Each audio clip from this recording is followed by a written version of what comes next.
yesterday's news. Hello, welcome to Old News, the programme and podcast which looks at news stories of the day through the papers of yesterday. Well, fireworks. It's that time of year. Fireworks been back in the news stream lately as farmers, as is often the case, call for tighter restrictions on their use due to the detrimental effect they can have on animals, of course, scaring animals or even injuring them. So not surprising they might not be very keen. I think that's an old problem, and if you scurry into the papers, well, there have been issues with fireworks for as long as they've been around, or equally, they perhaps used to be more widely accepted.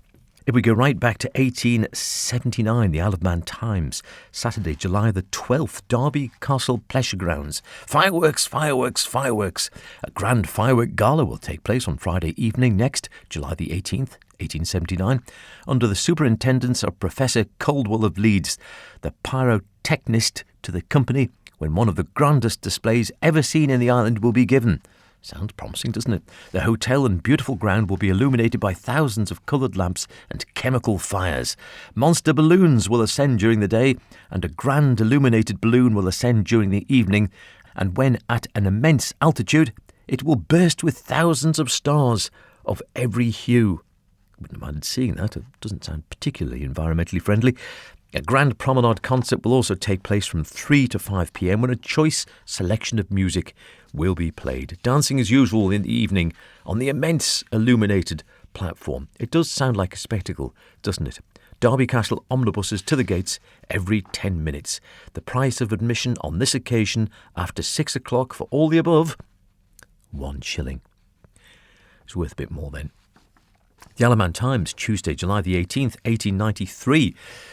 This is where it's changed. This is summer and fireworks are plenty, it seems. Fireworks, fireworks tonight. The Scotch holidays. Anyone remember those? Notice to Scots and others.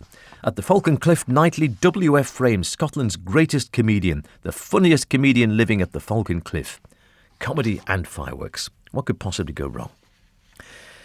Well, we see the slightly darker side. Maybe Peel City Guardian, Saturday, August the 31st, 1907. Fireworks at the Lifeboat Gala. Proceedings in the Magistrates' Court. 6 Peel young fellows, John Crebban, William Edward Kermode, Frederick Kelly, Edward Crellin, William Clegg and Joseph Neame were charged before Messrs T.C.S. Moore and C. Morrison J.P.'s on Saturday at the courthouse that they did on the 14th of August 1907 unlawfully throw and discharge lighted fireworks in a public place, to wit, the promenade in the town of Peel, to the danger of persons thereon. Well, it would be, wouldn't it? Lockman Edward Tier said he admitted for Crellin, Clegg and Neame. Mr. Hodgson said he appeared for Crebban, Kermode and Kelly. These 3, he said, had nothing to do with the other 3 and denied discharging any fireworks. Yes, I bet you didn't. Crebban, Kermode and Kelly were in court. P.C. Comish deposed that on August the 14th he was on the promenade at night. About 11:30 or 12 o'clock he was at the Albert Hotel and saw the defendants who were outside the hall on the Shore Road throw several fireworks in amongst the people. There were a lot of people standing outside the door, and they flung a good many of the fireworks in amongst the people and a good many into the hall door. Some of them got into a girl's hair, which was on fire, until they were knocked off. Sounds horrible. He, P.C. Comish, went out and spoke to those throwing, saying that if they did not cease throwing, they'd get into trouble. But it was the height of impudence that he got. The 3 defendants now present were in company with the others. They were all in the one party.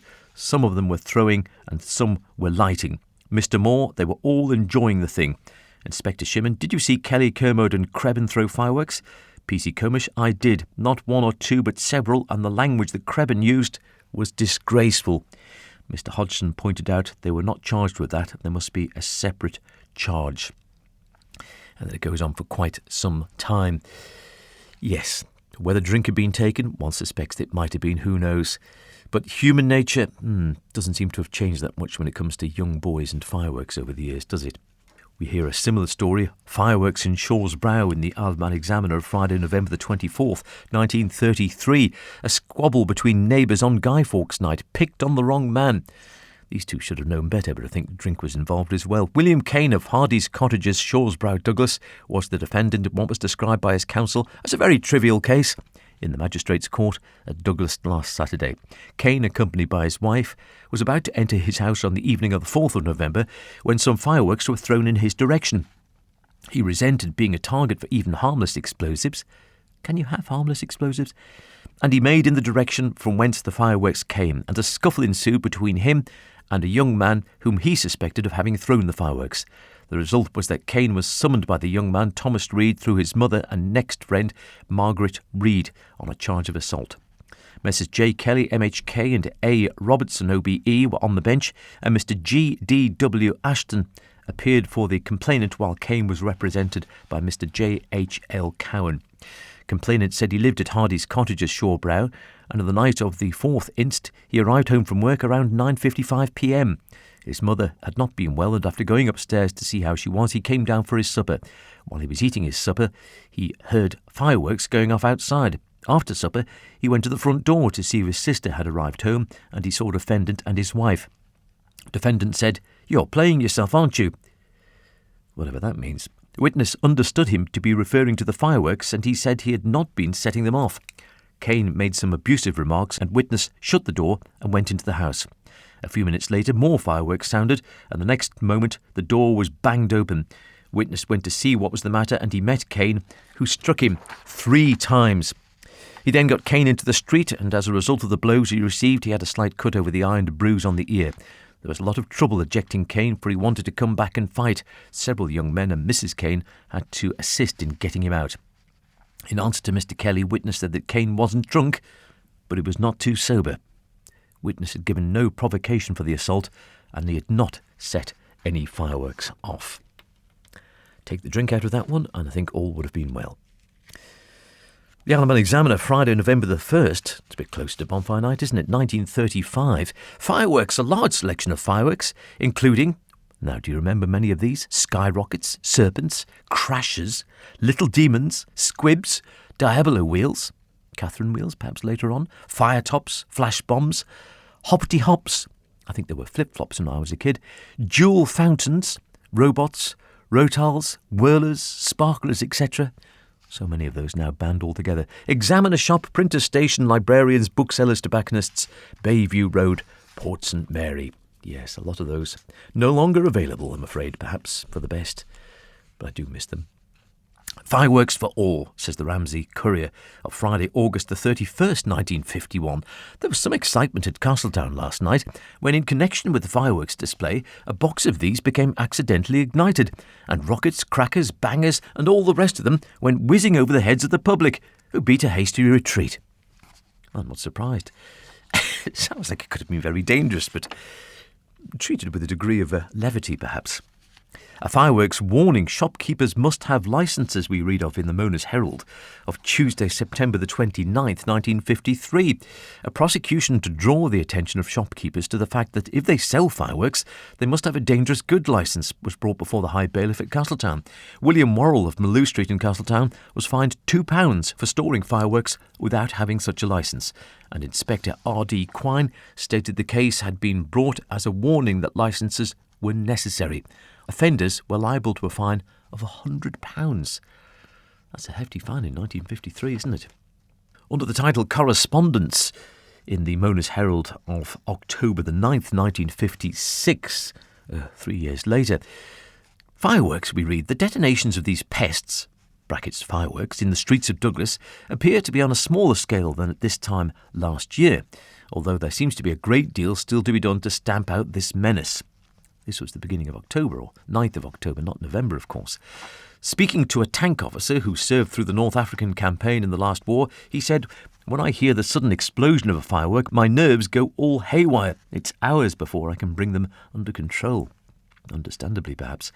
Multiplying this case by hundreds, I feel there is sufficient reason to organise united action and to make an approach to the Governor if some of the culprits are not speedily brought into court and fined the maximum amount of £5 as laid down by the law prohibiting the exploding of fireworks within 20 yards of a public thoroughfare. And it's gone quite a bit from there by now, hasn't it? And finally, the birch and fireworks. Boys birched for firework theft. Not one bright spot in the story, says a magistrate. This is the Mona's Herald of Tuesday, November the 12th, 1957. 2 boys aged 14 and 12 who were chased by a police officer after stealing fireworks from a shop in Tillmill Street, Douglas, were ordered 4 strokes of the birch each, when they appeared before the Douglas Juvenile Magistrates on Saturday. You'll have your own opinion on the Birch, no doubt. The boys, both of whom had previous records of convictions for theft, admitted the charge. Mr. Peter Hislop, chairman of the bench, said they must be made to realise what would happen if conduct of this kind continued. Constable W.F. Cowell said that at about 7:55pm on November the 1st, while in Westmoreland Road, Douglas, he saw two boys run out of a shop in Tynwald Street. They went up a back lane. He followed and stopped them in Allen Street. They were carrying a quantity of fireworks which they stated they'd bought in Strand Street. Both gave false names and addresses. Later at Douglas Police Station, in the presence of their parents, the boys admitted stealing the fireworks valued at £2, 4 shillings and twopence. They first bought 1 penny fireworks and then went back to the shop to steal the others. Chief Inspector T.A. Kringle, prosecuting, read a list of previous convictions for theft against both boys and said the elder boy was still on probation following his last appearance in court. After a short retirement, the bench announced that both defendants would receive 4 strokes of the birch, and Mr. Peter Hislop, chairman, said they failed to see one bright spot in the story that had been unfolded to them. The boys had brought to court 2 despairing mothers who had already been through considerable anguish of mind. Up to now, it was the parents who'd paid for the boys' misdoings, and they hoped this punishment would help to remind the defendants that they must not do wrong.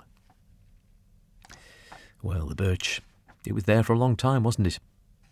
I dare say some people would like to see it back. Others think it is totally barbaric. It should never see the light of day again. I'll leave that thought with you. Suffice to say, fireworks, perhaps not what they were.